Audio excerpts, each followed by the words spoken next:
my friend Citadel, who I have this custom relationship with, and I'm just going to fill all of these priority orders with them. They're going to sit at a higher priority of packet than any normal person coming from the source chain. It doesn't matter what order they submitted to. It doesn't matter that they were later in the queue. I'm going to fill them on the destination side because I'm more economically incentivized to do. I think you're going to end up with a world that potentially is a worse financial system than the world that we have today because of a lot of this. And so I think if you're going to go down that route, you should care deeply, deeply, deeply about the properties of the underlying messaging layer. And I don't think enough people do right now.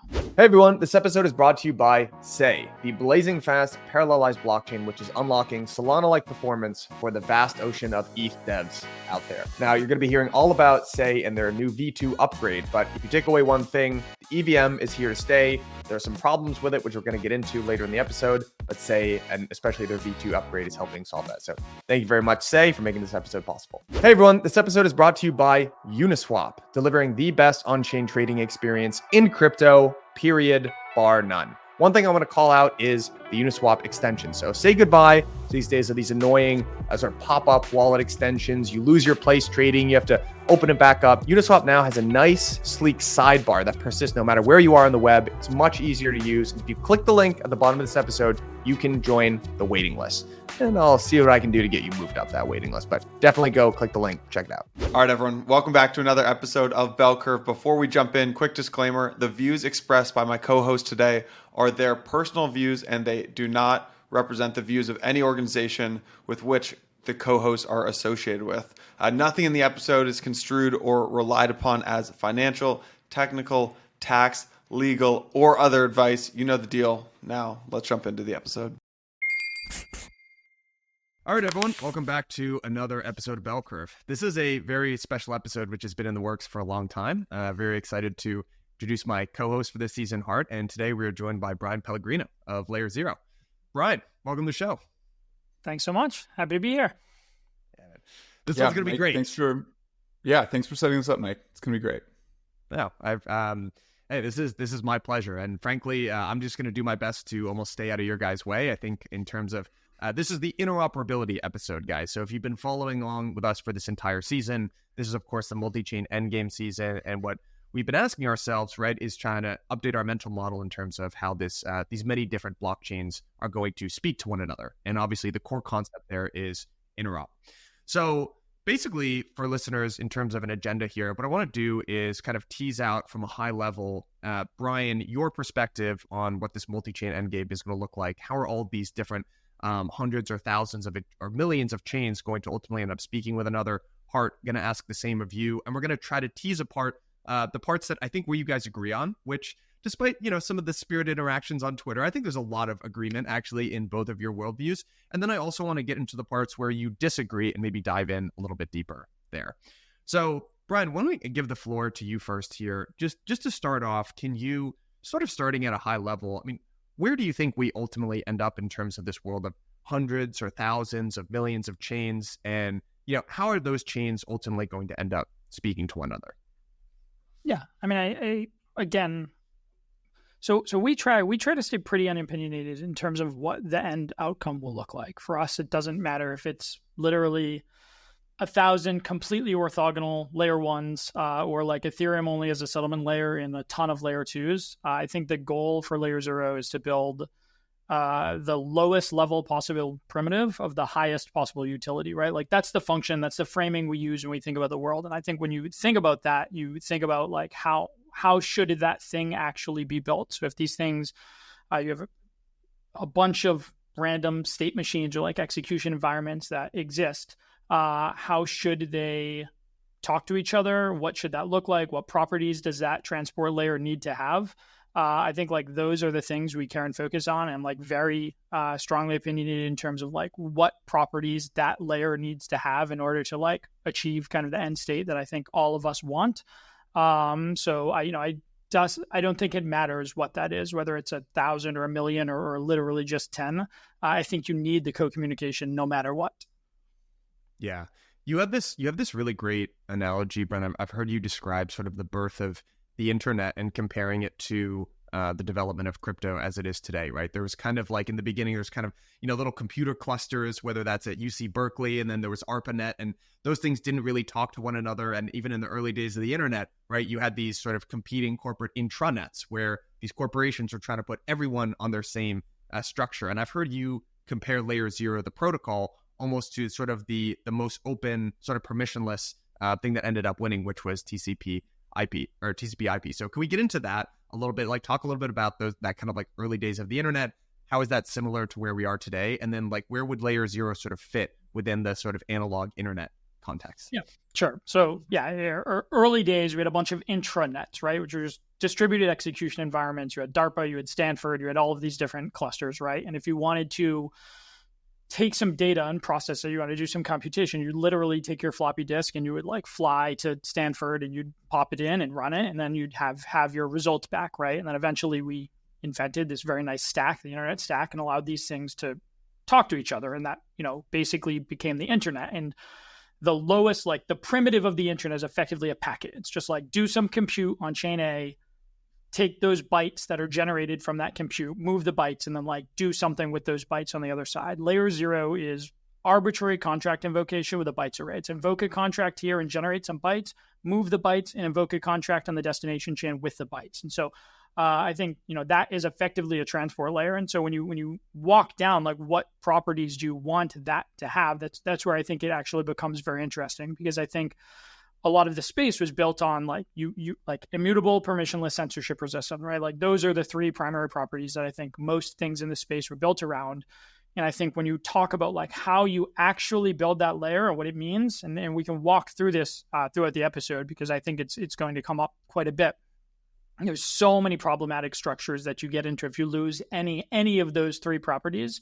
And I think for us, the goal is, again, like that primitive is all that we want. Like it's LayerZero, it's not trying to be, TCP is a dumb protocol. It's incredibly powerful. LayerZero is meant to be like reasonably dumb in the sense that it doesn't add a lot into an individual packet, right? Anything that you can do on any blockchain, any amount of bytes that you can generate that can be processed by another blockchain. So like the two blockchains are compatible in terms of like size of payload. You can do over LayerZero. There's nothing added. There's no restrictions. There's like all of that is there. And then I think it's really about that, how you build those systems that matter so much. And I think for us, it's really, and again, I think we should get into this, but we really try to focus on pure infrastructure. And I think a lot of other people are focusing on like becoming a service provider. And like you talk about early internet, like Microsoft, everybody had their own version. The information superhighway. There are all these different privatized versions of trying to basically make this. And the thing that won was the thing that was both most open and least like a service provider. Let's say least like a privatized internet. I want to turn it over to you in a second here, but Bryan, could you say just a couple more words about that for folks in the audience? When you say the difference between LayerZero trying to provide infrastructure versus others that are trying to be service provider, you dive into what that means a little bit more? 100%. Like when we built LayerZero, there were those three main tenets: immutable, censorship resistant, permissionless, right? And so what that means is when LayerZero deploys an endpoint, that code is entirely immutable. We can never change it. And most importantly, we can never remove it. Once it lives on a system, it will be there in perpetuity or until like the chain itself makes breaking changes, right? So when ETH moves like to Verkle trees, and if we were using the original proof, you might have to, there might be a new endpoint there. Everything else will be forever. Anybody can come in. So permissionless side, anybody can come in and run the infrastructure. So when you think about like and this gets into, and again, we can go down this road in the modular thesis. When you talk about a world of thousands or tens of thousands of chains or millions of chains, every chain is beholden. If you take a system, so other systems, Wormhole, Axelar, all of these other systems that exist, they really, what they're selling is a validator set. They're selling trust, right? And so here's a validator set, our 19 validators, our 75 validators or stake, whatever it is. Here's a set of trust that is willing to be priced. And then here's a transport layer on top of that. The problem with that hub and spoke model is that all of the work falls on them basically to do in the deployments and to continue to support. And at any point in time, whether it's them, whether it's Chainlink, whoever it is, they have the ability to say, we will no longer support this chain. It's not economically worth it for us to support this anymore, and there's nothing that chain can do about it. The power always relies on the economic viability for the central system.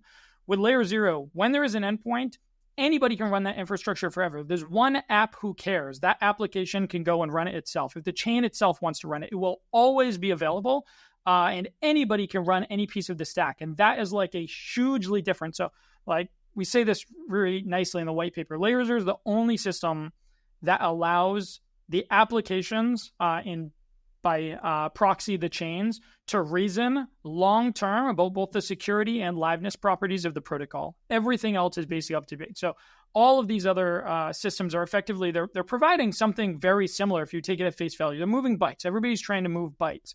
The difference is, are you a service provider? Are you reliant on that third party to do things? And is there any case where you don't need to be reliant on that third party? And LayerZero Labs still does a bunch. We run an executor. We're active within the network, but you're not reliant on us. Anybody can run that infrastructure. If we disappeared from the face of the earth today, if the government came and effectively issued an order that says you cannot run this anymore, we got censored in one way or another, we cannot affect an application who chooses to basically be separate from that. The protocol will live forever. And it is truly meant to be immutable rails, immutable infrastructure in perpetuity.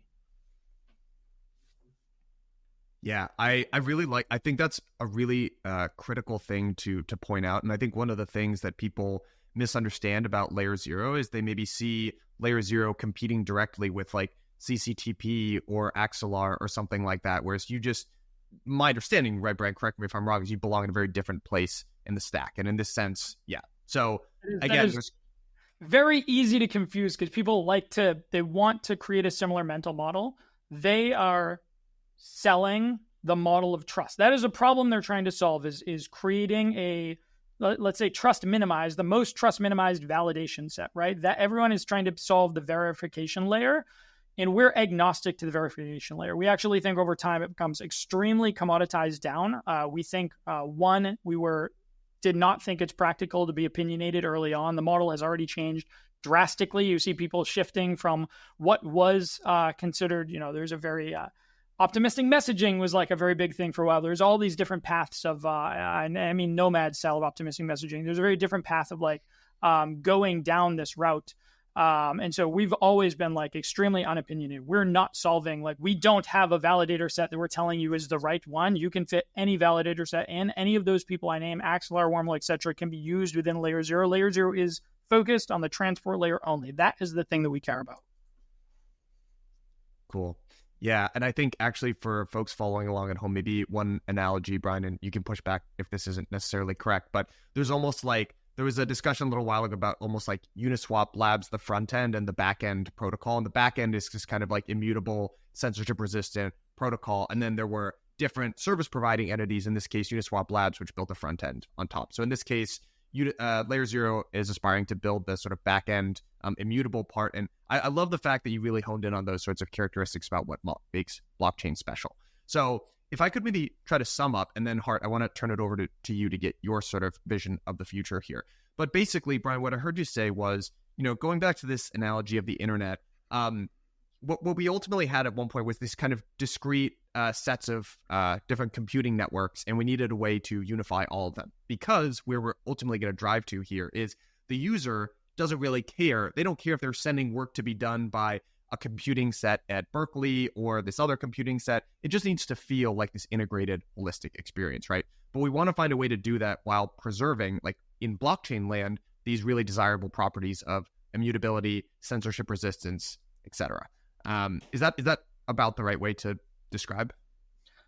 Yes, only that I don't think in the early days they're the focus wasn't on this needs to feel amazing, this needs to feel etc. Right? All of those things came down to economic incentive, right? The goal was that it was actually useful. There was some net utility for being able to do that, right? It made the world, the systems, etc., more useful, brought higher utility. So I think that kind of is the early focus, and everything else, even these days, most web developers don't care about the internet stack. They don't care about the lowest level stuff. Everything just gets abstracted away up once you have a sufficient amount of utility for worthwhile systems to be built. Absolutely. That's a great point. Hart, let's try to think of Well, I was just going to joke for a second, but the idea of, the era of the information superhighway with, I think that was Al Gore's phrase, and floppy disks those all happened before most of our listeners were born, I think. So UX was not the major consideration. Mike, go ahead. No, I was just going to say, I completely agree with that. There's a great, you can actually go back in time and find some really awesome Time magazine cover articles about the information superhighway and some of the visuals that just turned out to not actually make all that much sense, but maybe felt intuitive at the time. Hart, I want to ask you the same question I asked Bryan. So we got sort of Bryan's vision about being relatively agnostic about how some of this stuff plays out, but providing this sort of low-level transportation layer. Hart, walk us through. I've asked you this question on the season before, but maybe for the audience that hasn't heard this at this point, like, where are we headed in terms of tens, hundreds, thousands of chains? And ultimately, how are those chains going to speak to each other? Yeah. So one thing I think Bryan and I definitely do agree on is like, okay, there's going to be many chains, but whether there's like 10 or a million or like 10 million seems very hard to predict and how exactly they play out. Although I do think, Bryan, we should spend some time trying to predict it. I think it's an interesting conversation. So we're going to have these chains. We don't exactly know the market structure. The one thing that I think is interesting to push on, and I'll keep it a high level, and then maybe, Bryan, we can get more into like the how this all works. But this TCP analogy, I've been thinking about this a little bit more recently, and I like it, and I like the idea, and there's definitely this need to connect blockchains at a low level. But we aren't just moving bytes, or at least not most of the time. We're also kind of moving money or moving value. And so one of the things I sometimes wonder is if the better analogy is more like connecting banks, like corresponding banking systems that need to be connected versus connecting intranets. And, my reasoning or my idea here is if you think of remittance payments, like Western Union's you're trying to send money from the US to the Philippines in a remittance sense. It's not like every time someone in the US sends money to the Philippines, there's an international wire that gets sent in the banking system.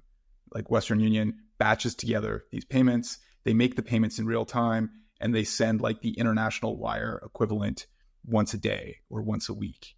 And when you kind of think about that, probably, but they don't send a floppy disk, although we're talking a very old school way here too. But I'm just using the example of, generally speaking, you have something fungible, which is money, that like can be fronted on the destination chain. And maybe because of this property, you actually want to front things, kind of make loans on the destination chain. This is going to lead into like kind of my views on intents. Maybe we want to actually front things on the destination chain and batch them together and verify that settlement more slowly.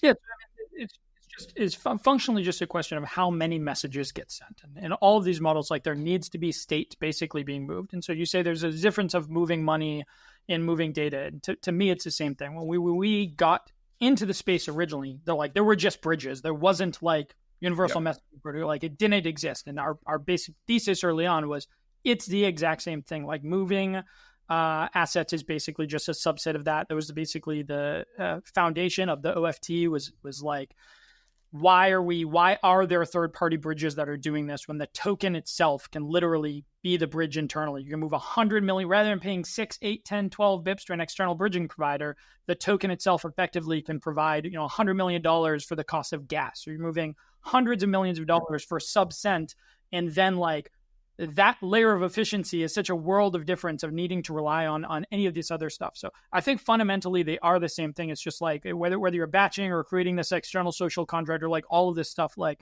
you all need a way to move state to be able to do that. Like that's the fundamental problem that's being solved. Well, I think that's exactly the conversation I want to have with you, which is predicting like how many messages are getting sent, because I think that really does it does really color like what the end game is for this multi-chain world here. And so like I fully agree, you are sending messages in some way, shape, or form, but this question of how many is very different. And maybe that's where we can like lean into this intense thing, which is not something I've actually heard you talk about. So I'm actually very curious to get your views on this. And so to back up for a second, my mental model of how you connect to blockchains, we have blockchain A and B, and I want to send value between A and B. And one way to do that is you send a message. And this is sort of the LayerZero approach. Although you can push me on this, but send a message from A to B, and you want to do that quickly, cheaply, and securely. And then as I understand your worldview, as this transport layer, you let the application specify their security properties, but it's still difficult to send that message quickly, cheaply, and securely. This is a hard thing to do all at once. So functionally, what you're actually doing, like you can describe it as a message, but really what's happening is some state is written to chain A and its intent is on chain B, you need to prove that state, right? Like if you're going to mutate state on chain B based on something that has happened on chain A, you need to have a couple of things. You need to be reasonably certain that chain A is like in a final state or like has reached a economic position in probabilistic finality such that it would cost more to basically unwind it, right? Everything is basically based in that. So if you're, issuing credit in a lending protocol and somebody has deposited X here and they want to remove, $50 million on the other side because they deposited $100 million here, you have to be pretty certain that the deposit actually went through and that that's not going to get reorged out, because once you give the money on the destination chain, unlike a layer one, which has the ability to roll it back, you have no ability to roll back the state, right? And so really what you're trying to do is prove state to the best possible degree for a destination mutation based on some state of source. And so whether you want to do that by somebody just optimistically doing a bunch of X on this chain and then saying, hey, we're going to roll back, and if I did it right, I can prove it in the opposite direction, or if you want to batch it a ton to reduce the sort of friction or cost of moving that, all of those are like viable methods to basically reducing the number of times you do that, because there is latency and finality on a given source chain, and there is cost because you're buying block space to basically write the transaction, right? Both of those things are very batchable or avoidable. It's everything with async systems. It's basically a property of the source chain itself. The source chain was 100 milliseconds and 1/1000th of a penny, then you would have zero reason to ever do that. You just send messages immediately, right? The property that you describe is the property with the underlying source chain, not with the system as an intermediate system. Yeah, I think that's right. So it's like your source chain does not have instant finality. It has some time to finality and some maybe probabilistic decay around how that finality looks. And there is also some cost to sending a message, right? So these are this is the environments you're constrained by.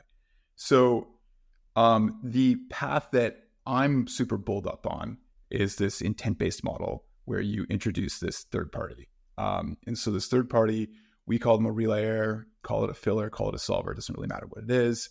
And the thing that makes this so interesting, you can't do this in the TCP IP world, but because we're moving value, at least most of the time, and we can also talk about whether messaging is going to be moving value or moving information in the future, and there is use cases for both. But because you're moving value most of the time, you can actually have this third party, this relayer, go and front the user out of their own balance sheet, their fill on the destination chain. And you can have this happen in this intent model where the user is filled quickly. And I want to go into why I think this is cheap and secure. Users filled quickly. And then what the protocol is doing is escrowing their user funds and releasing them back to the user only if that intent is verified as fulfilled. And so go a little bit deeper, but I think we can talk about how this gets around some of your finality constraints. And I think what LayerZero is doing, you have interesting ideas here too. But I think this sidesteps your finality constraints and can also make things really, really cheap too, while maximizing security. It does not avoid messaging. You still need the ability to message. But at the extreme case, I think the amount of messaging you do might be like 3 or 4 orders of magnitude lower than if you send a message per transaction. So yeah, I don't know. I can kind of want to go deeper in this, but what have you guys been thinking at LayerZero around this intent-like framework? I think the way that we view it is an intent system can be built on any messaging layer. Functionally, like functionally, intents can't solve interop. Intents need interop, right? So intents is a optimization on top of it. Yeah, if you're a trade, it's like atomic swap plus plus basically, right? Like you're basically saying, here is this function for somebody optimistically settling something, and then on the back end we need to like prove that state. And the LPs are basically taking the risk. LPs, like the relayers providers, the time value of capital.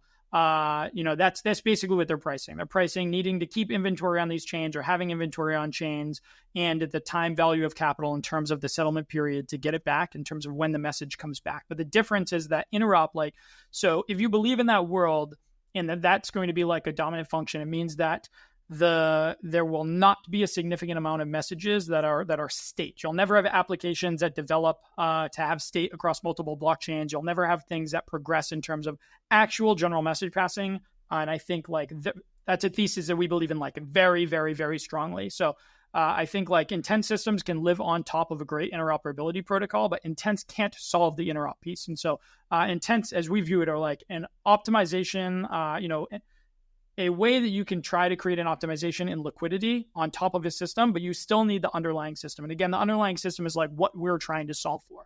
Intents are just a way to batch or to optimistically settle this stuff, but it doesn't solve the underlying problem of like the transport or of the transport layer at all. And so you can't, like, the best intent system can't do interop. So we just view it as a layer that sits above. It's effectively a bridging layer, and you can build any number of bridging layers on top of LayerZero, on top of a messaging protocol. You still need to solve the messaging protocol piece itself, because you need a way to basically prove the state. Hey, all of this stuff happens. I want to unlock the money for like the person who optimistically settled over there on source, and you're still trusting that system to basically report back directly. Otherwise, the relayers are all getting rugged, right? Functionally, you still need to be able to prove state on chain B back on chain A, which relies on an interop solution. Yeah, I guess where I'd push on is I'm not sure I like agree with the statement that it doesn't solve interop.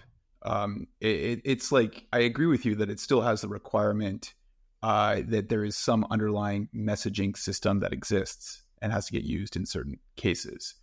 But I think in this intent framework, we can have a user obviously bridge value, and we can have them bridge value and execute action. So it's like this sort of a chain abstraction concept where I want my intent is go and one example I like to use actually is poker chain. This doesn't relate to your past. This is just something I bring up where I want to have poker chain. It's my application where I'm betting poker and I want to control it from my home wallet. And so I sign an intent that's like bet $5 on this hand.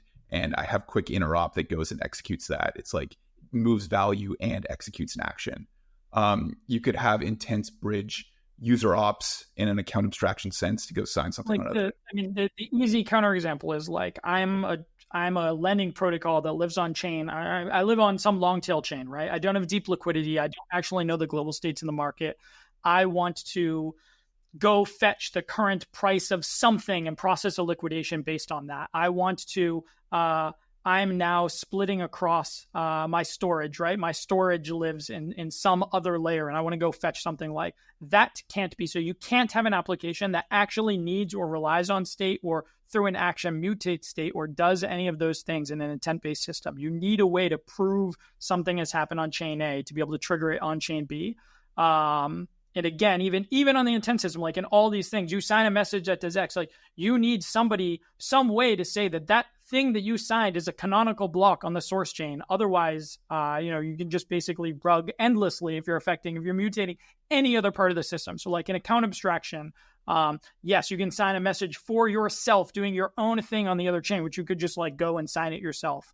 But if I'm like signing a message that is going to mutate an overall system, executing a trade, I'm doing something in state. Something needs to move that and prove that. And again, with the across model, it's everybody is front loading these transactions. Where the users want to do a swap or bridge, like we're giving it over here, we're giving it over here. A bunch of money has been locked over on the source chain. I need some way to say, I fulfilled my duty over here. Please unlock the money on the source chain, right? And if you don't have where that is corrupted, the entire system is broken. It relies on that functionally, like you need that piece for it to be able to exist. If you can't prove that, you can never have the system.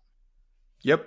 I I agree with that. And I guess there's actually two things I want to push on. So one, I also fully agree with the, like, if you want to do a cross-chain lending protocol, I think I could probably design a weird way where you have people front capital and do this kind of like intent thing, but it'd be really capital inefficient and wouldn't really work.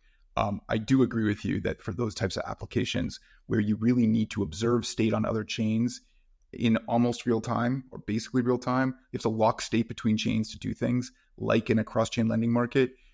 You will need to be sending messages between chains. One point that I think we can come back to a little bit later when we talk about the structure of this multi-chain endgame is how many applications look like that. This is an open question I have that I'd be just genuinely curious to get your thoughts on, versus how many applications are kind of like more roll-up specific. So it's kind of one point that I'd like to come back to. And then I think the other thing that's worth sharing with our listeners is let's say we agree that this intent system is an optimization for types of transactions like bridging or bridging and swapping or whatever else. I think it is worth thinking through what the advantages of this optimization are.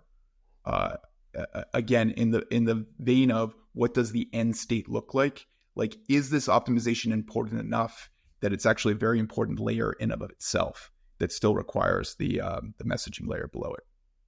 And one way that I think is kind of clarifying to do this concretely, this has been examples I've been using, is we talk about bridging and swapping $30 million. So this is something like Stargate does pretty regularly, Across does too. And what are the overall costs of bridging and swapping $30 million? And right now, if you're going to bridge and swap $30 million over, let's say there's like 10,000 transactions, there's 10,000 bridges that add up to the $30 million.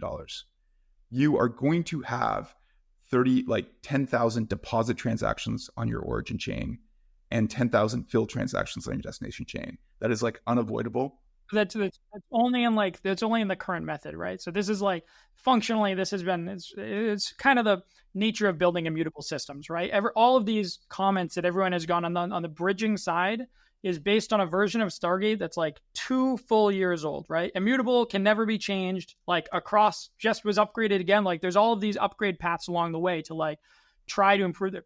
Stargate doesn't have that. Immutable from day one has never changed. Like the only real optimization that you're describing is batching, right? Functionally, you're saying here's a system for taking the underlying base messages and saying the large bulk of Stargate cost right now comes from doing messaging. It comes from like, you have to write an ETH transaction and write this transaction. So if you're sending 50 messages, you're writing 50 ETH transactions, and that's very expensive. And if you can batch that into a single transaction, it will be cheaper. Like I 100% agree. And I think like most systems are moving this. You see batching like becoming much more commonplace in general. But that's a bridging layer, right? That's a Stargate thing. It's a thing that lives above. For us, like LayerZero, very focused on like the transport layer itself, not the bridging layer. We think bridging is just a special case of generic messaging. Well, that might be something that we talk about more over the episode too. But just go back for a second. So first of all, Across also until like this past week, it was 18 months old. Our code on chain hadn't changed either. All the optimizations were on the like off-chain fills that have happened, like all purely just relayers competing to fill users.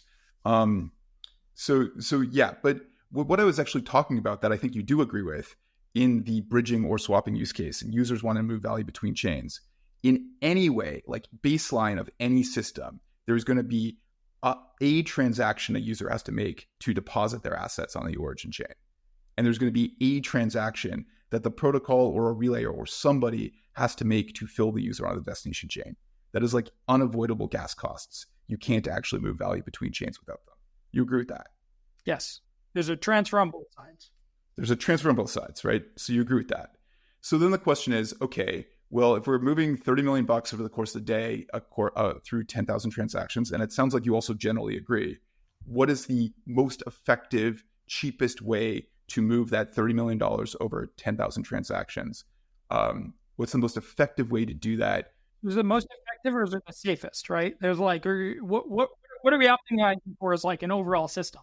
Hey everyone, wanted to give a big shout out to today's title sponsor, Sei. Now, I want to talk to you guys a little bit about why I think Sei is cool from a design standpoint, a big problem that it solves for ETH devs out there, and then some cool stuff that Sei has coming up. The reason I like Sei from an architecture perspective is, again, it's a very fast blockchain, parallelization, all of that stuff, but Sei has essentially been custom building block space, which is for consumer apps and dexes. Now, they have some very cool features which enable that. So twin turbo consensus, optimistic parallelization, Sei DB, all of this stuff allows you to reduce the time to finality, make for very, very fast transactions. So if you're building a consumer app or a DEX, this is basically the blockchain for you. If you've been building in the EVM, you love the EVM, but there are some restrictions about it that don't support your app. So maybe you can't do fast enough transactions or it's not parallelized, whatever it is, you can now take all of that stuff that you built. You don't have to start from scratch and you can build it on Sei. Now, recently they've launched V2, but also public DevNet. So the way that you can follow that and keep up to date is go and follow Sei Network on Twitter. All right. Thanks, guys. I was actually going to say that's where I'm sort of shaking out as someone who's less in the weeds, the two of you, maybe to try to like sum up what I think we're describing here is I actually think we're describing a pretty holistic system where we need to move value and data across multiple different chains. And there's ultimately at the end state, even though like Hart, you and I have talked quite a bit about this intense sort of framework where maybe sort of I don't want to say middlemen, but like kind of facilitators, right, can like front capital and make things a lot sort of cheaper and more efficient. Ultimately, these things still need to be reconciled on chain. And that's, I think, what the sort of lower layer of the stack that Bryan is describing. And I guess, like, honestly, just hearing about it, I hadn't really thought about this in these terms. So always dangerous to think out loud. I could be wrong. But it seems like there's a little bit of a spectrum here where it actually might be safer to do like a purely on-chain type system where we're not relying on these intermediaries to front capital. But what we might be sacrificing there is it's not the most efficient thing to do, especially if a lot of these transactions want to get originated on Ethereum. There's obviously a lot of gas costs there. And so we want to figure out, right, like how much responsibility do we want to give to this optimization layer where maybe they could make things a little bit more user-friendly, a little bit cheaper. But like Hart, something you and I have also talked about is like, do we ultimately, we're going to at some point talk about this during this episode, but like, is that a desirable end state for crypto, right? That we have a couple large market makers sitting in the middle facilitating a whole bunch of these transactions. And I think that's a conversation to be had. Yeah. Functionally, what you're sacrificing is liveness, right? Like when Stargate was built, and again, I like the goal should be to talk about like LayerZero and interop, not like Stargate versus cross-site. I think bridging is interesting, but I think it's like an application on top of messaging, which is like less interesting than the messaging layer itself. But like when Stargate was built, there was this beauty in like Uniswap, right? Uniswap has been deployed in a piece of immutable code that is like never going to change. Everything was on chain. You knew how to reason about everything. Nobody could kill the system. There was no external party. There was no like a government cannot come down and shut it down. There can't be like a cease and desist. It was, hey, this was this really like cypherpunk thing that is going to exist and will be free markets forever. And like that in itself is like extremely elegant. When Stargate was built, the goal of Stargate was like, these are pools of liquidity that will exist. Anybody can freely execute a trade. There is no like reliance outside of that. Basically, it's meant to be like a closed, immutable system that has pools of liquidity. It's very simple, just like add here and subtract there. And I think what we've seen over the last couple of years is the market for certain types of transactions, where there's a bridging, where there's swapping, whatever it is, the market is saying, and maybe the market will go back because it usually says this and then gets hacked and like security issues come up or liveness issues come up and they say, oh, actually like those things mattered or those things didn't matter, right? Over time, it just depends on like the frequency of these events. But I think what the market has shown is like, they're willing, if they're not sacrificing security, they're willing to sacrifice liveness guarantees for a cheaper cost. And I think that functionally is where like the overall market has moved. I think it is, we will take some set of decreasing liveness guarantees in order to have a more efficient execution on a per transaction basis. And I think you see a lot of things moving that way, whether it's RFQ systems, there's UniX, is like a lot of things have moved down. And that's just like philosophically, whether I agree with that or not, or whether or not I think it is like the right thing, or we're just reinventing like another slightly different version of like existing financial system. It doesn't matter. That right now, that's what the market is voting for, is that we will sacrifice degrees of liveness for this type of transaction if cost is cheaper. And that just like is what it is. And Bryan, I agree with that. And I think like the narrative arc here is super interesting. And I think even looking at Uniswap here, as just the example, Uniswap's done this itself, right? It went from like purely on-chain in a single chain version to Uniswap X and their RFQ system. And my mental model for why this has happened is because of this multi-chain world, where now that you have multiple chains that are asynchronous, it's actually like you don't have the same liveness and execution guarantees because you have these asynchronous systems that you're trying to unite, and it's messy. What I think will happen is what you're saying, where we're going to have a bunch of off-chain actors that are the unifying force of these different chains. And then that's going to evolve 5 years from now into something else. So this is where I think it gets like extremely dangerous. And this is why I care so much about censorship resistance in a protocol. So one of the biggest problems I have with most other messaging protocols today is that there's no form of censorship resistance. You have this hub and spoke model, and there's no one-to-one relationship between a transaction on source and a transaction on destination. And what that means is like packets can be dropped, which is you can see is important in like a vote going through, right? You have a government election or any vote happening. There is no guarantee with any message that is written on source with any existing system that those packets will be delivered on destination chain. Like with the LayerZero model, everything is non-sort enforced directly in this basically transfer layer, which means that you cannot deliver packet 17 until packet 15 has been like verified and is ready to be delivered, which means you can, if you're censoring a single message, you stop the wheel of time for the entire pathway. All of it. And so it's like you deliver everything, and there's one person that exists in the world who's willing to deliver these, or you do not deliver anything. There is no intermediary of like, hey, we were told because of this, we're going to start dropping packets. Like these people are no longer allowed to like transact across this. We don't want their messages to go through. Every other system that can be allowed. But I think the scarier part for me, the much scarier part is like, you think about HFT in the current world, like HFT at least is reasonably meritocratic, if you can even say that, in the sense that it is like the fastest actor gets to the exchange and front runs the transaction, and there's a cost that's like borne by the consumer. You think about it kind of like MEV, but there's a wide sort of spread of actors who are trying to race for this, and so they're economically incentivized just doing the first. At the transport layer, if you don't have censorship resistance, you have the ability to reorder every single transaction, which means every transaction going through a line now. If I had 100 transactions going through and they each have an MEV of 1 and I have like an extractable surface of 100, I can reorder those transactions to create like an extractable surface of like 250. I can say, hey, actually, I have more external incentive by filling my friend Citadel, who I have this custom relationship with, and I'm just going to fill all of these priority orders with them. They're going to sit at a higher priority of packet than any normal person coming from the source chain. It doesn't matter what order they submitted to. It doesn't matter that they were later in the queue. I'm going to fill them on the destination side because I'm more economically incentivized to do. I think you're going to end up with a world that potentially is a worse financial system than the world that we have today because of a lot of this. And so I think if you're going to go down that route, you should care deeply, deeply, deeply about the properties of the underlying messaging layer. And I don't think enough people do right now. So, Bryan, I think there's a lot to unpack there. And we should talk about all our trade-offs here. I want to go back, though, on the censorship resistance point for a second here, too, because like I care a lot about this as well. However, I think it's a nuanced question. And even in how I understand the LayerZero design, in my opinion, and you might find this a spicy take, but the point of censorship resistance moves off of the LayerZero protocol to the application itself. Because the application, as I understand it in LayerZero, sets their own security stack.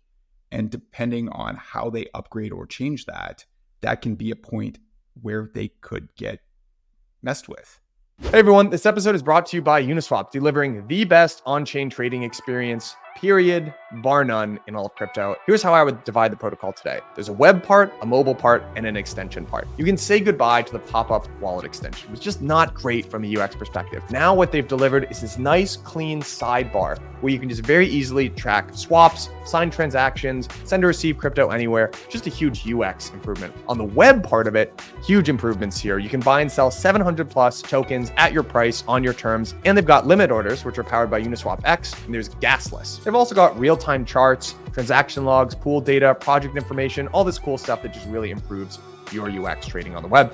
And again, all of this is powered by the smartest protocol in terms of Uniswap or Uniswap X. Click the link at the bottom. Uniswap extension is in alpha right now, and we'll see what we can do about getting you moved up that list. Thank you very much, Uniswap. So is like the way that I view it is Ethereum is meant to be censorship resistant.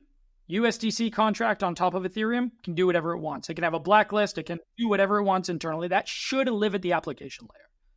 I very much the protocol, like if you have censorship enabled at the transport layer, it will get censored over a long enough period of time, whether it's through nation states, whether it's through regulation, whatever. That can live at the application layer, and applications should comply with regulation. That should be a thing that naturally happens over time. You should not have it at the technology layer in the same way But I guess this is just the point that I want to push on. It's just, I find like saying LayerZero solves censorship resistance here, I find it a little bit too much. It pushes it to the application, and solving censorship resistance at that layer is extremely difficult, depending on what you are and how you do. I mean, that's like saying Ethereum isn't censorship resistant because Circle can censor transactions or addresses. Like the base level protocol can still be censorship resistant with the application being able to do whatever it wants. If I could jump in here and maybe just try to sum this up for the listeners who I think there's philosophically, this is going to be a challenge that crypto ultimately ends up running into. It's actually something that I've thought quite a bit about, which is when crypto becomes undeniable from the standpoint of governments, where do governments ultimately fit into these systems that we're building, right? Because you could have this total Bitcoin sticks it to the man and the governments are going to crumble and we're going to rise in our... I've never viewed it like that. I've always viewed it as ultimately governments are important stakeholders and they're going to need to fit in. These systems need to conform to laws. And I think what we're asking ourselves here is at what layer of the stack do we need to conform to laws? And I think there's an interesting debate to be had about whether or not that should happen at the very base layer that LayerZero operates on versus maybe the application layer where people can decide based on their sort of jurisdiction, which is, I feel like, what we're getting at. I want to do my moderator duties a little bit here and give you guys a little bit of time to kind of wrap this up. And then I want to push us into some other areas of the conversation, which is just the amount of the applications that you see in the future, how much do they need interoperability across these many different layers? And what, are we heading to this world of, we just spoke with Ilya Pelushkin of Near in the last episode, he described this world of unbridging, right? Where in his sense, he was sort of building a stack that allowed canonical assets to exist on the chain where they were issued and actually minimize the amount of bridging. Whereas I don't know, Bryan, in your view, if actually we're heading towards a world where we're mostly going to be interacting with non-canonical or wrap versions of assets, but we want to make sure that those are delivered and are structured as safely as they possibly can be. Sorry, I just front ran the next part of this conversation, but so I want to give you guys a chance to wrap up the censorship resistant part here, and then I'm going to push us into the next part of the conversation. Well, I think your part on the censorship resistance was well said, and I think actually Bryan and I might actually agree on that. LayerZero not being censorship resistant, fine. Applications still have a job to figure out, fine. It's complicated, cool. I think that's fair. I do think we should talk about the HFT points that Bryan brought up too, if that's cool. Yeah. I'm gonna be a hard nose here and say let's try to get through those in the next sort of minute or minute and a half or so, and then we can get into the. Okay, going real fast. So here's my high level. It's there are some trade-offs here, and this might be hard to get through in a minute. We'll try. $30 million. I want to bridge a day over 10,000 transactions. One approach. I send a message for every one of those transactions. That has a cost. I have to send that at least 10,000 times. Bryan rightfully says, hey, if we can batch that together, great. But if you batch it together, you have a slower user fill experience. So the intent system, what we do, so what the idea is, I think, is you have off-chain liquidity. So this is the HFT analogy. You have off-chain liquidity that is going to fill those users on a per transaction basis. And those off-chain actors can compete on speed or on price or on both. And those off-chain actors fill the user quickly. They can actually choose to take finality risk, which is part of the reason why Across is able to fill users much, much faster than chain finality, which is pretty cool. But it's fully borne by these off-chain actors. They can fill users quickly, and then we can batch together their repayments and repay them in batches every hour, which means we could support those 10,000 transactions by sending a total of 100 messages over the system over the course of a day. What are our trade-offs here?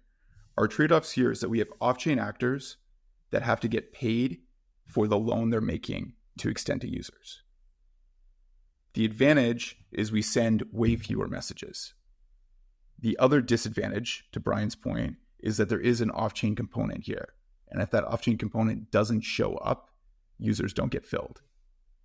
So to put numbers around this, right? If I want to, like the loan, if there's a $30 million of 1 hour loans, that costs you $300 if you have a 10% assumed interest rate. So I'm spending $300 a day on like my interest component of my loans. And I'm saving from going from 10,000 messages to 150 messages a day. You can also secure those messages like slowly, which maybe makes it safer and cheaper. And that's kind of what a cross does. And you kind of have this trade-off here. So this trade-off space where I'm able to very quickly fill users with off-chain liquidity cheaply and quickly and securely. And I get to send way fewer messages. I think that's a pretty good trade-off. But I think it is worth like highlighting Bryan's points here around like, wait, is this going to be like a worse version of like Citadel and Jump just front-running users? No, but that's right? Again, that's purely at the bridging layer, which is separate. So there's a couple of things. One, you said LayerZero is not censorship resistant, but the application is. LayerZero is censorship resistant, but the application basically can add layers of censorship to it if it wants. Did I just misspeak though? Yeah, you just. I'm sorry. Sorry. On the way, you're basically shifting messaging to say, rather than starting with the user and ending over there, you do it, an off-chain entity fills, and then you basically message back, which again is a fine optimization to make. What it relies on is that the component coming back still meets all of those things. If the component coming back, which in your case is UMA, doesn't fulfill its needs or something happens, then basically the relayers all get rugged. They bear all risk of the messaging system and of the source chain finality, right? Then they're just going to price that accordingly. And that's fine. I think you can, again, walk down the censorship resistant route if there were avenues for censorship within UMA and UMA was mandated in one way or another to do X or not process orders from these people, like a lot less people will be able to, the amount that system can withhold external pressures strictly determines the longevity of the system, right? Should it be a world or a system that says people from Nigeria are not able to basically interact with this at all? People like X, people like Y, right? Where does that actually live? And if a cross was saying, fine, we actually want these things to happen, but the underlying transport layer was now being censored or corrupted, then that would be like a very big problem for the application on top, right? And in this case, you guys are both of them. So you have like some levers of control, or let's say like a mirrored probably set of regulatory jurisdictions and restrictions based on where you are. But for every other application building on top of these systems, like they should care. The whole point should be decoupling the transport layer and the constraints on the transport layer, really minimizing the underlying constraints so that the application can do those. And I think Ethereum, again, does this extremely, extremely well, right? Like maybe Vitalik is going to fill you for your whatever Tornado Cash transaction, or maybe some of these validators are not processing sanctioned addresses, but like others are going to, as long as there is a part of the system who's willing to fulfill it and feels that they're meeting their sort of regulatory needs, then the system as a whole processes. And that's not what you're getting with most other transport layers. And I think you and other people should like very much care about that. And I don't think people do. And I think that is very likely to play out in a very negative sense on a long time horizon. So, look, I very much agree with like this. Hey, if you can get censored at some level, like if you can get censored, you're screwed, right? It's not good. And I fully agree with you. I think that there's like a longer debate that we don't have here about whether UMA can be censored or not, which I don't want to do now. And Mike, you look like you're about to cut us off. Gentlemen, I want to push us into the next. I want to push us into the next statement here.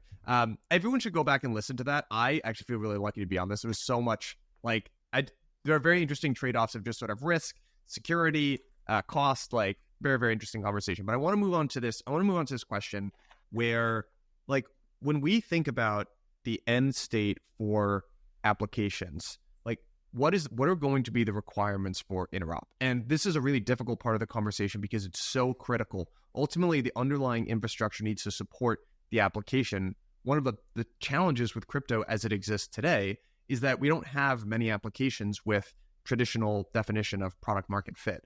And, Bryan, maybe to pick up on something that you brought up with why censorship resistance is so important is like, you could imagine, I'm picking an app out of it, like Aave, which is deployed across multiple different chains. If you have a very important vote that's happening on ETH main chain and votes are getting passed from different chains, like what you wouldn't want someone to be able to do is like hold that up.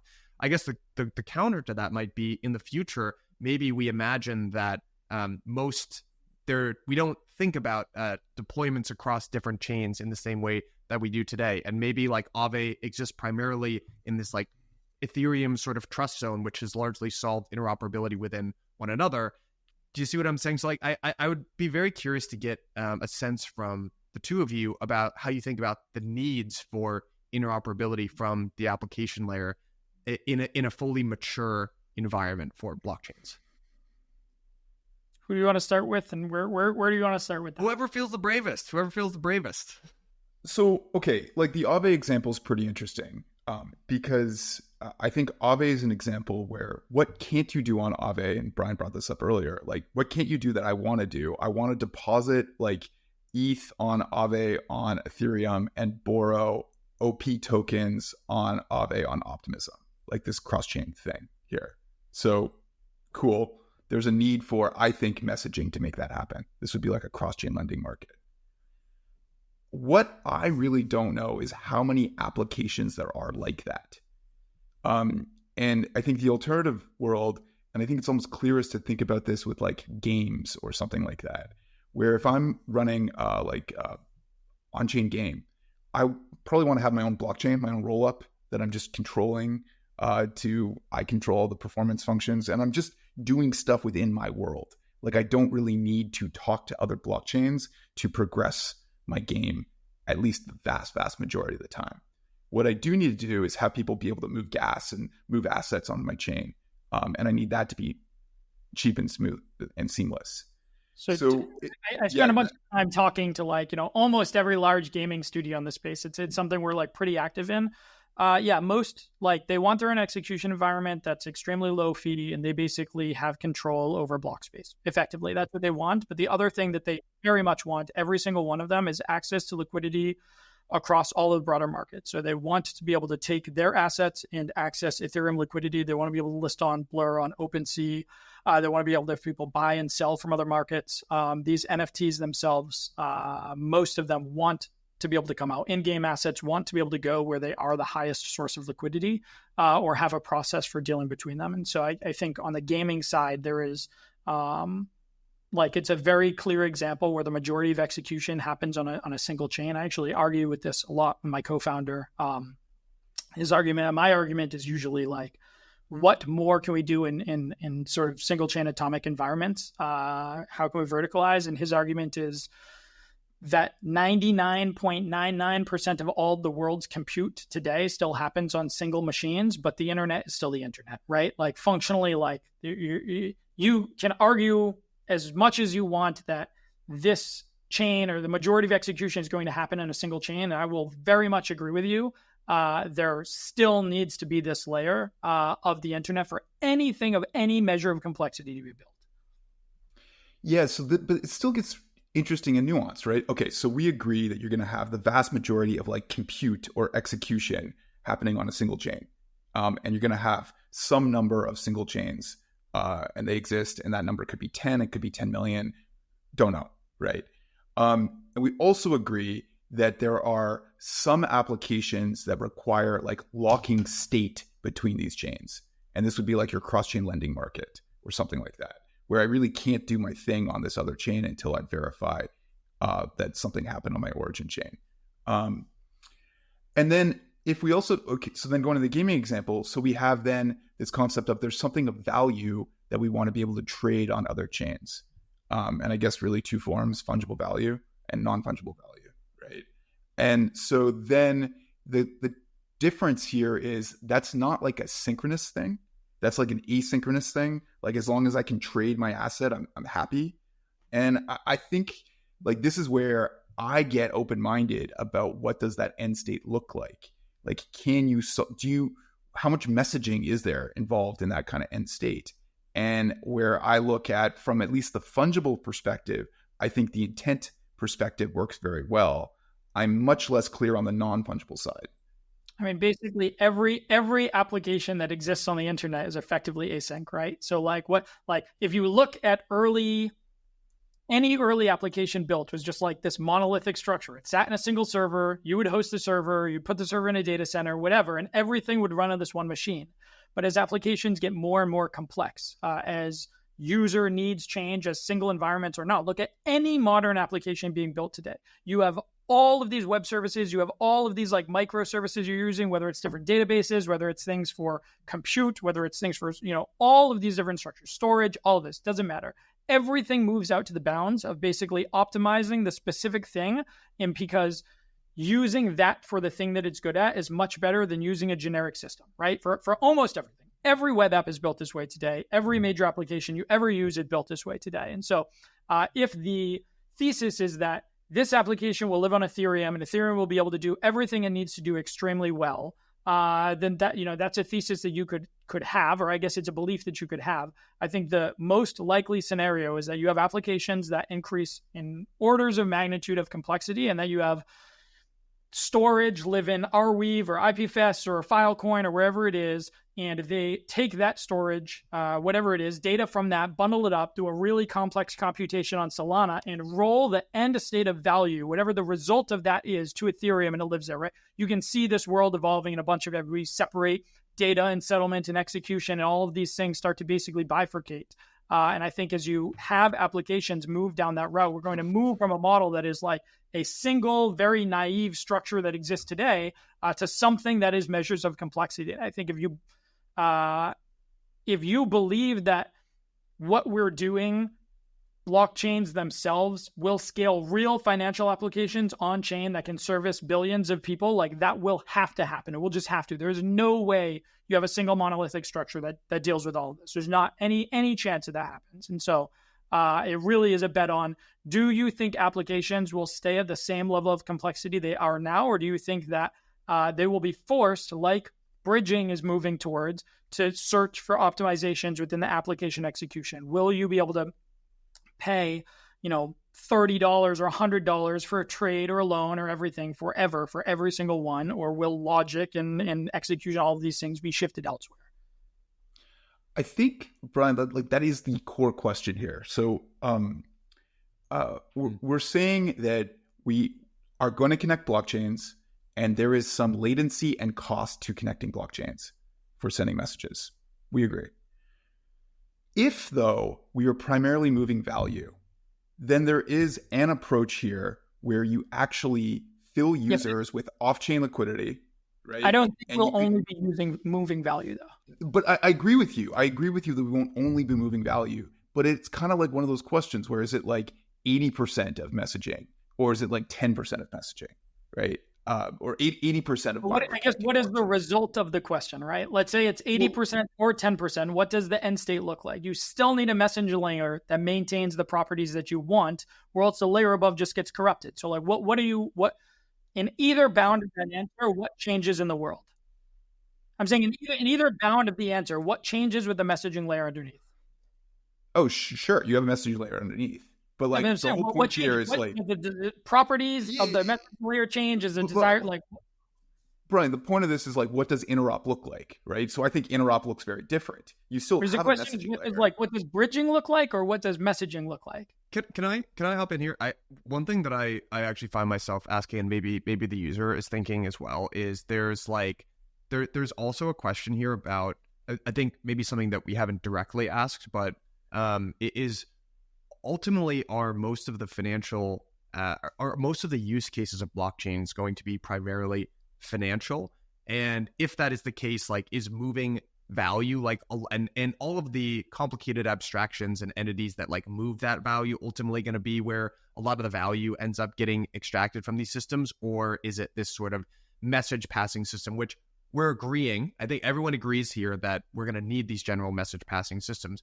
But where I sense a little bit of debate is like where that ultimately gets abstract, or like maybe to skip ahead, like who gets to extract that value? Even if it's entirely financial, though, the question is, will the financial applications that live and exist be only on a single chain, or will they leverage sort of the orthogonal benefits or trade-offs or optimizations of many chains? Like, that's the ultimate structure. If they're all going to be monolithic and it's all going to be value transfer, then you have one world. But I view these things as like optimizations down a path, right? You're reducing the cost for like the end consumer is like Robinhood shifting zero from $10 trades to free trades, but you get front run like net good. Does the majority of the world's volume like route through Robinhood, or why doesn't it, right? Why isn't that like the end thing, right? You can shift this around a lot of different ways. And I think there are totally fine trade-offs at the bridging layer,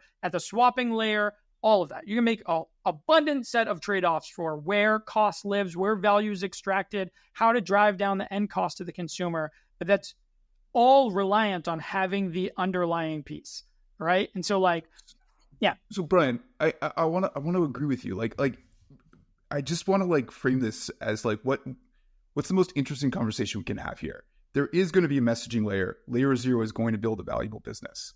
I agree with you, right? But I think it's really interesting to try to hypothesize how big that business is. And I guess my question here is like, okay, so you guys are doing generalized messaging. It's going to happen. Great. And when I talk about this optimization layer, I'm like, well, the business that I'm trying to build with Across is this, if you want to call it an optimization layer, that's trying to very efficiently move value between blockchains. And I want to know how big this business is.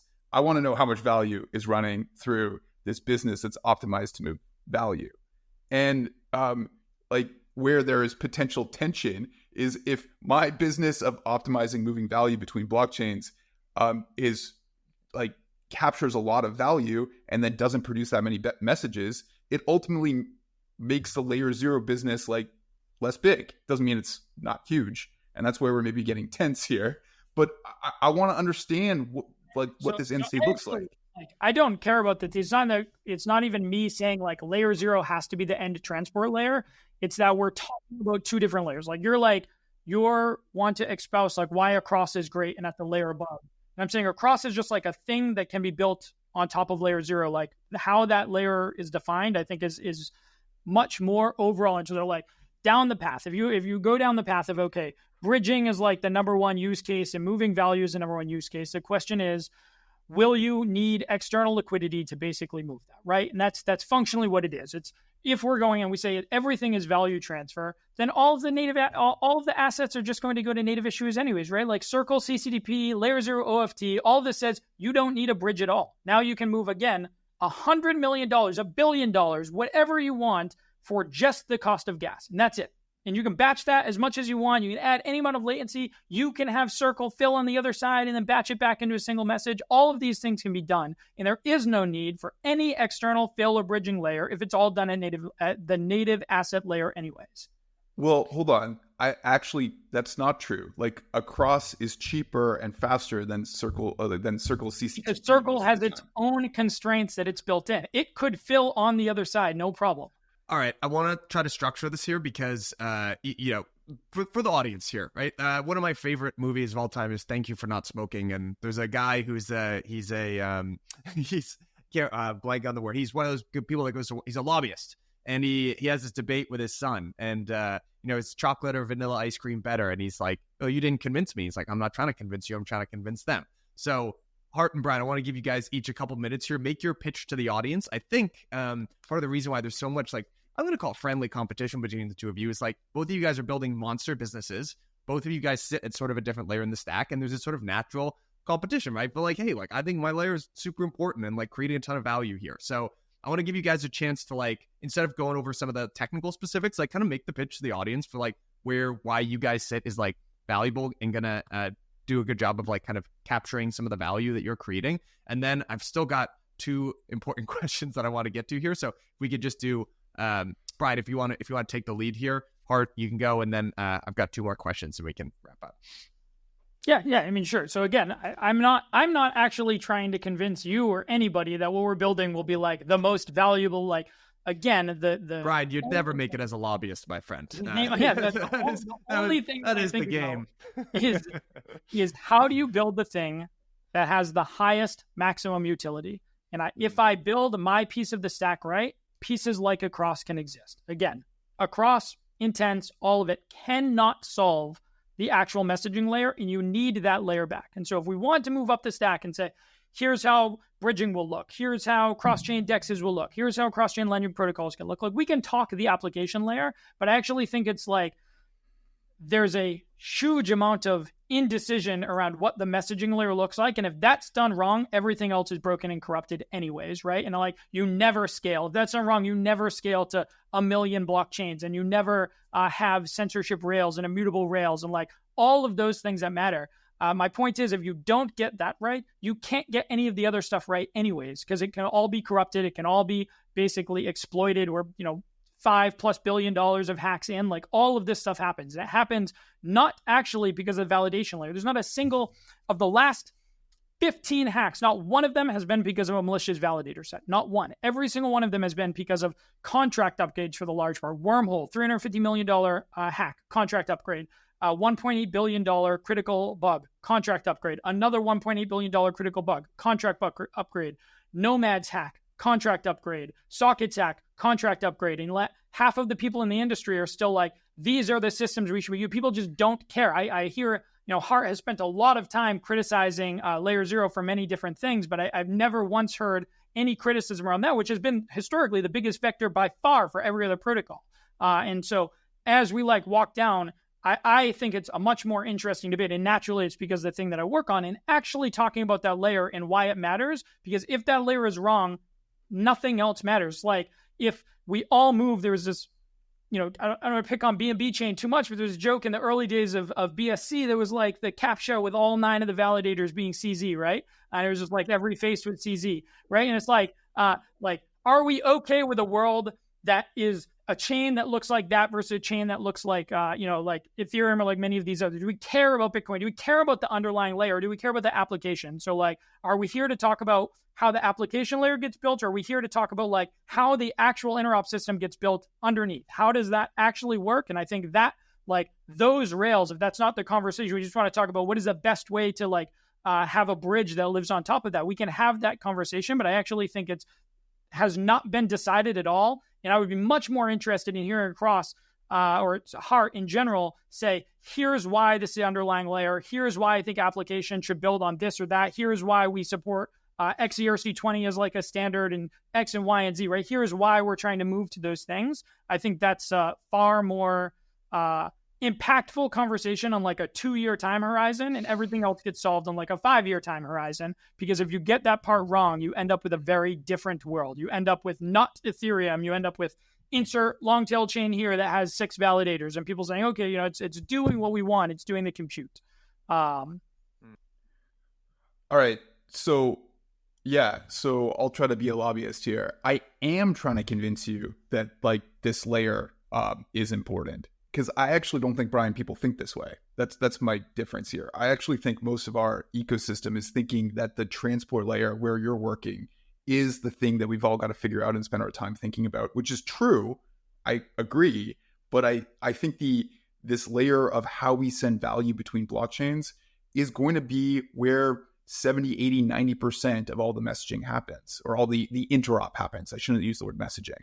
And so I am trying to make the point that the way we are going to connect blockchains, 80, 90% of that is going to be moving value, and figuring out how to move value the most efficient, cheapest, secure way, fastest way possible is a big deal. And I don't think people are thinking this way. And I'm very, very convinced that this intent framework that we've been working on for a while is the answer to how you are going to move value cheaply and quickly and efficiently between blockchains. And I agree that it does require underlying some messaging layers to exist.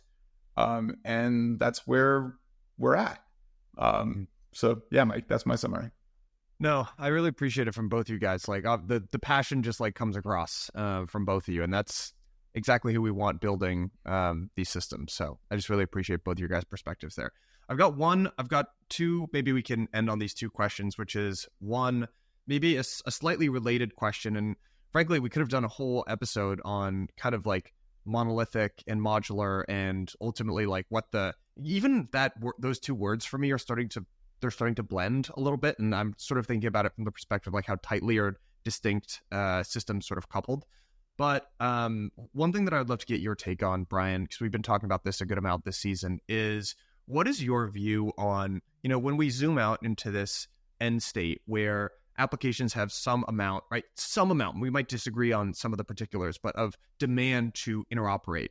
A lot of what people want in terms of interoperability today is like, I want to trade these assets, right? Like I want to trade Ethereum, but I want to trade it on Optimism where it's cheap, for instance. And so as soon as you kind of move into that world, you're dealing with mostly bridged versions of assets. And I wanted to get your perspective here on when you think about the future, if there's 10 chains or 100 or 1,000, it sounds like you have a very modular vision of the future where, like, even more so than today, we're decoupling the traditional constructions of blockchain. So in this world, are we mostly dealing with wrapped versions of assets, or are we mostly going to try to minimize the amount of bridging and deal with assets on their source chains and I guess improve the capabilities of the underlying protocols? Does that make sense? Yeah. I mean, I think one of the earliest articles that I wrote is like why wrapped assets suck, right? The wrapped assets basically shift the risk from a user, basically says, we're taking the risk from the LPs,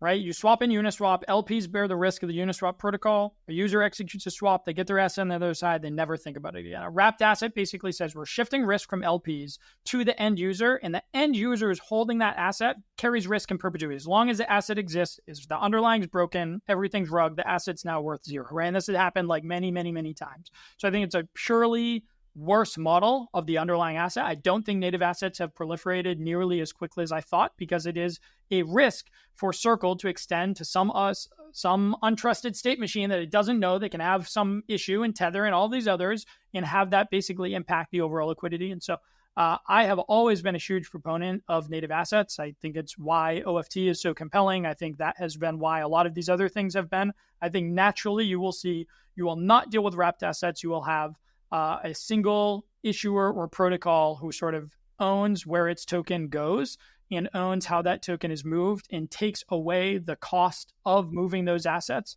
such that you don't need to rely on sort of third-party bridging solutions. You don't have to inherit other risk. You don't have to have wrapped assets, or you have this other sort of structure that lives under and is carrying risk. Bryan, this is actually something I wanted to ask you, because one of the things we very much agreed on, like the first time we met, is that wrapped assets are bad. And like I'm like a canonical asset maximalist here. But this is where I want to understand better why you think OFTs are not like a version of wrapped assets.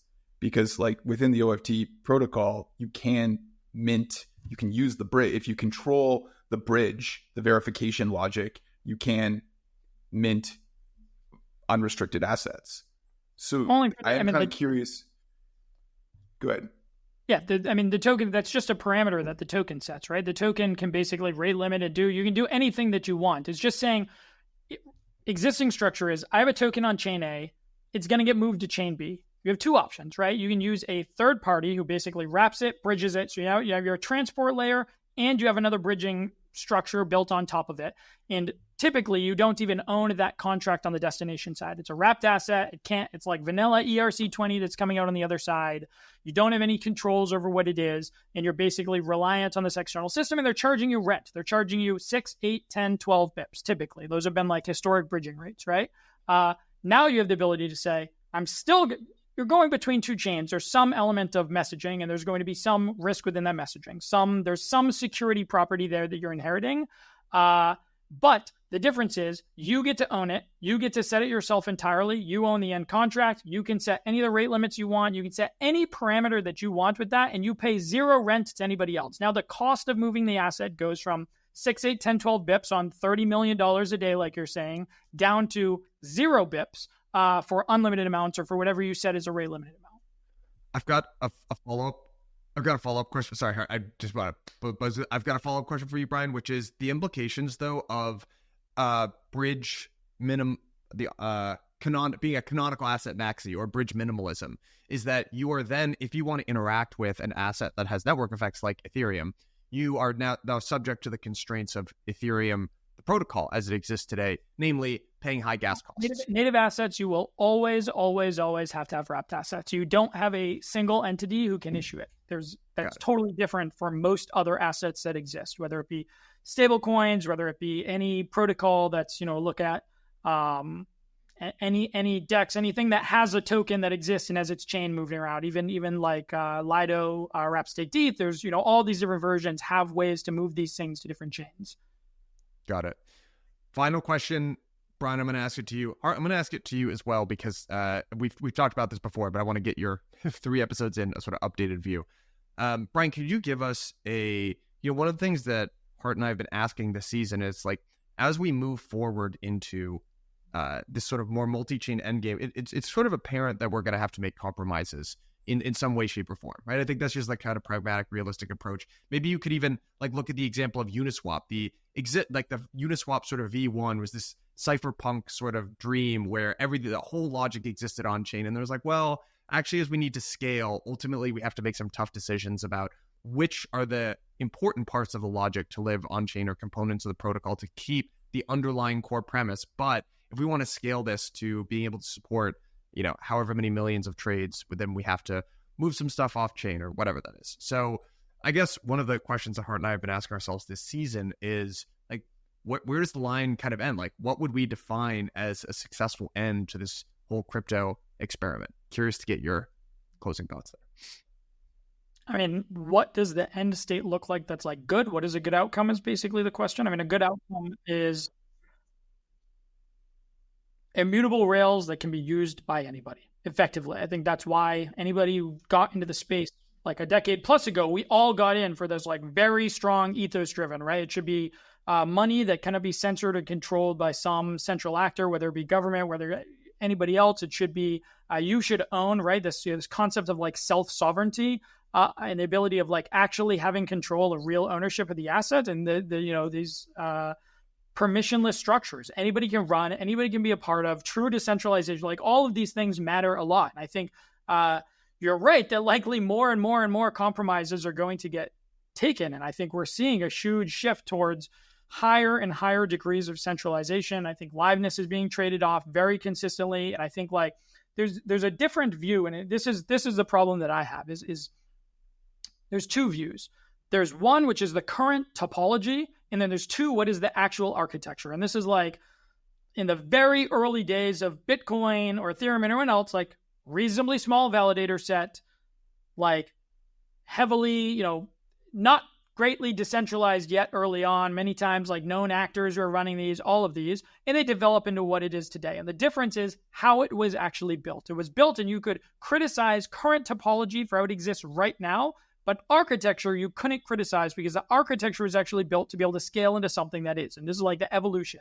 And I think the problem is that people are taking things that have similar topology right now and equating them and saying these are the same, or this one's even better because current topology is better, when the underlying architecture is infinitely more corruptible and way worse for end state. I think those compromises that we're taking along the way, that many people, and it's not just in messages, it's all systems, are that higher and higher degrees of centralization in ways that actually matter and being treated as equivalent to a system that is like secure, but sacrifices like liveness, right? So let's say equally centralized systems, one is secure, but has risks of liveness. I would say like Across falls into this, right? Is like it's sacrificing some element of liveness, but it basically has the same measure of security as the underlying messaging system. So in this case, UMA, it like matches UMA's security, sacrifices some liveness issues if any of these things were happen. And so like that's the design decision. I think more and more things are going down that path,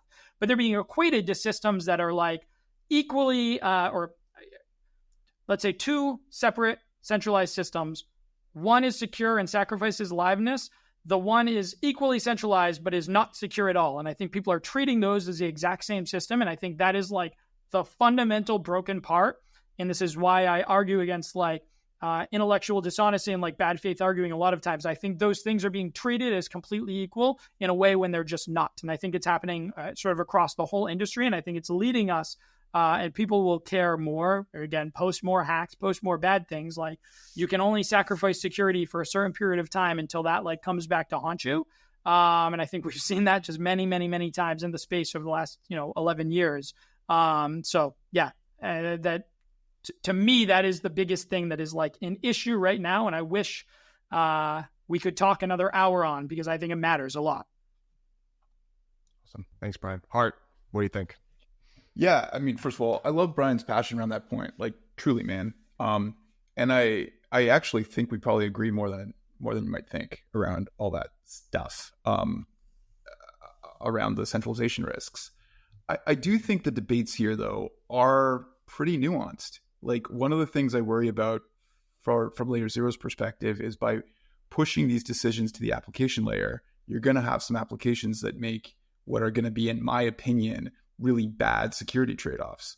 And, you as an unopinionated layer, like, you can't actually have an opinion about their security trade-offs, but like, you're going to see people using your stack in shitty ways.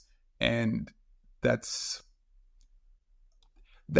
brings up another really interesting debate, is like, should you almost be paternalistic about what you can and can't do with your stack? I don't know, and that's a whole other conversation, right? But I think it's an important conversation, though. I think we've taken the stance of Ethereum side. Like, do you think Vitalik loved ICO season or dog coins or any of these other things being like the primary driver of Ethereum for a very long time, right? Is it his place to say, what is a good application? What is a bad application? What is like a good use of block space? And maybe block space you can have an opinion on, but I think the point is, if you build something that's a low enough level primitive and expressive enough, it will be used in bad ways. But like that's actually a feature, not a bug. That's a good thing. That's a good property of a system.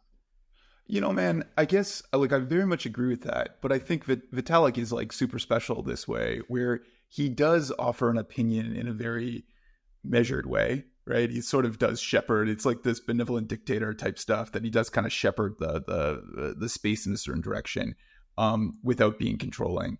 And yeah, I think that is a very interesting thing that I think you're going to face as LayerZero grows, where there's going to be use cases, and you might be in a position where you have to sort of offer your personal opinion about how shitty or not shitty they are. But let's leave that as... I have personal opinions on all of it. The protocol should not be opinionated, right? The design of the protocol and the way you architect it and the way of what you allow and disallow should not be opinionated at all. Look, I respect you for making that decision. There are like some of your competitors at the messaging layer, the ones that I think this model of CCIP and Axelart, like shipping their validator set or like selling their validator set, is a kind of interesting model. But they're actually making in that decision, or in their whole strategy, they're making a different decision where they are opinionated about like what security should be, and that's literally what they're selling. And so I think that's just like truly a very interesting strategic decision that these projects are taking, like you versus them. And I don't necessarily think there's a right answer. But Mike, I want to answer your question, because you're like, hey, what's... Yeah. Well, you should think that. Like, that's very clear. Like, back to you being a lobbyist, you should absolutely think that being unopinionated is the right answer. And I can see the argument on the other side. Mike, back to your question, though. End state for interop. I just think we want fast, cheap, and secure interoperability. That's it. A lot of Bryan's concerns around censorship resistance, I think, loop into security. You're ultimately not secure if you can be censored. That will break you in the end. Fast, cheap, and secure interop is what we want. Again, the thing that I still want to keep using the rest of our season of the podcast to dig into is how much of interop is going to be value transfer versus messaging, because I think it does influence or kind of like color what the end state looks like. So, yeah. And you know what, guys, it's a really, I almost wish we're getting to something really interesting right at the end there, which I think is ultimately coming for all protocols. Like, Bryan, I also really love the ideals of like the protocol. I have opinions, but the protocol necessarily shouldn't. And I think if you look around, like one of the big takeaways, at least from my perspective, and the deck season that I did with Dan Robinson, he described Uniswap as having a very similar approach. Actually, they sort of viewed themselves as a platform since day one. but probably at some point, it is difficult to escape an opinion as well. And like maybe instead of like interjecting my own opinion, like it would be really interesting and informative for everyone to look at the evolution of something like Google, right? Like where Google, the original sort of value proposition of Google is to, like Bryan, exactly what you just described. It's like, how can we don't want to have an opinion. We're going to index our data in such a way that it's really easy to be accessible to anyone. Over time, not to make political commentary, but we've all seen the search results from Gemini, which they've clearly deviated from their mission. And we could have a debate about whether or not that's a pro or a con, but it's probably worth it for all protocol designers. Like, I think part of the reason why we're in crypto today is that we agree with that idea that like, hey, we don't actually like this. And with there are certain things that, be it financial rails or passage for communication, that they should just be these kind of neutral systems that are not opinionated. So it's a worthwhile question to ask, maybe for the rest of the season, about how can we maintain those values with increasing external pressure. So I completely agree. And I think from day one, like Ryan and I are extremely adversarial in terms of how we think about design. From day one, every decision is through the lens of, if we, LayerZero Labs, are maximally malicious or disappear for whatever reason, one reason or another, how does a protocol withstand those things? And I think you have to. And I think you're absolutely right down the trajectory of Google. Like, if there was this immutable version of Google that everybody could return to and use, immutable version of whatever AI system early on that everybody could return to and use, then that will exist forever. And there's no way to basically change and corrupt that. I think that should be the goal for everybody. If you're building something within there, you want to give people using it and building on top an ability to reason about security and liveness. Again, you can make trade-offs on either of those sections, but you need to give them the ability to reason about that. If they cannot reason about the long-term security and liveness of a protocol, it's going to end very, very badly one way or another. Protocols are going to go out of business, and these centralized systems that are there now, these service providers are going to go down, and every application built on top will just be dead. And if they built their contracts immutable, they will have no way to change that or do anything or basically modify, complete redeploy. If the security property can be changed, you see it with every one of these contract upgrades, they will suffer. And so like ultimately, I think everybody should focus on, if you're building infrastructure at all, through that lens, at least, of that, nobody should need to rely on us one way or another. You don't need to rely on the Uniswap team. You rely on their front end, right? Uniswap Labs does something. It builds something around the protocol that is accretive to the protocol. But the protocol itself doesn't care. It's agnostic. Bryan, I want to pay you a compliment in the sense that I agree with you that the way the LayerZero architecture is designed, this Google problem that Mike's describing, I don't think is possible. They just, you guys can't, it's an unopinionated and it can't be captured. I do think, though, that what is really fascinating and what's been clarifying on this conversation for me is now it really is up to the application. So unlike your Uniswap example, where in Uniswap v1, v2, v3, deployed to Ethereum blockchain, can't be changed and it just works. Here, the application sets their security concerns for interop, and in any reasonable application, there needs to be a way to change them because the interop landscape isn't settled.